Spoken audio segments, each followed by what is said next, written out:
Hi friends, welcome to our YouTube channel Vishnumathi vlog.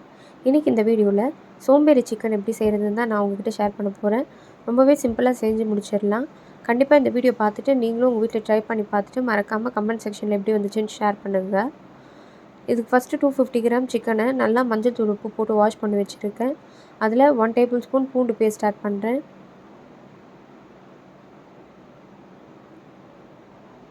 ½ table spoon இஞ்சி paste add பண்ணுறேன். அடுத்ததாக ஒரு பெரிய வெங்காயத்தை பிரியாணிக்கு கட் பண்ணுற மாதிரி நீல வாக்கில் கட் பண்ணியிருக்கேன், அதை ஆட் பண்ணுறேன். அரை கையளவு கொத்தமல்லி பொடியாக நறுக்குனதை ஆட் பண்ணுறேன்.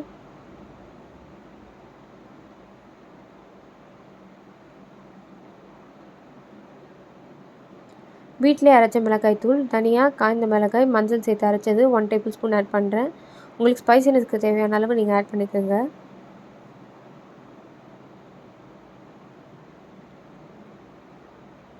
One teaspoon garam masala, 1 teaspoon மிளகுத்தூள் ஆட் பண்ணுறேன். தேவையான அளவு சால்ட்டு சேர்த்துக்கலாம்.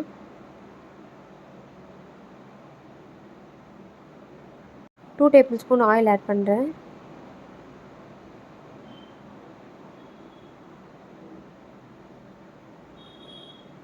இது எல்லாத்தையும் சேர்த்து இப்போ நல்லா மிக்ஸ் பண்ணிடலாம். ஆட் பண்ணியிருக்க மசாலாலாம் நல்லா அந்த சிக்கன் மேலே கோட் ஆகணும், அந்த மாதிரி நல்லா பிசைஞ்சிக்கலாம்.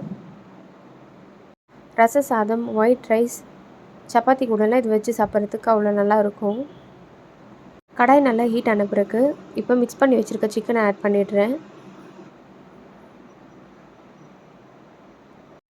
கேஸ் மீடியம் ஃப்ளேமில் வச்சுட்டு ஒரு 15 மினிட்ஸ்க்கு நல்லா எண்ணெயிலே இதை வதக்கணும். சிக்கன்லேயே நமக்கு தண்ணி விட ஆரம்பிக்கும். அந்த தண்ணி திருப்பி சுருண்டுற வரைக்கும் நல்லா இந்த மாதிரி வதக்கிட்டே இருக்கலாம். மூடி போட்டு க்ளோஸ் பண்ணிடுறேன் 15 மினிட்ஸ்க்கு. 15 மினிட்ஸ் ஆயிடுச்சு. இப்போ ஓப்பன் பண்ணி பார்க்கலாம். பாருங்கள், அந்த சிக்கன்லேயே தண்ணி விட ஸ்டார்ட் ஆகிருக்கு.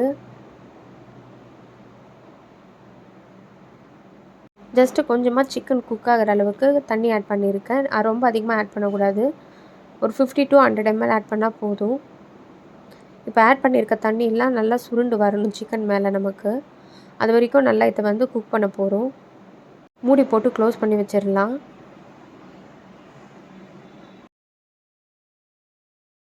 தண்ணி சுருண்டுற வரைக்கும் நல்லா குக் பண்ணியிருக்கேன். இப்போ நம்ம சர்வ் பண்ணால் ரொம்பவே டேஸ்டியான சோம்பேறி சிக்கன் ரெடி.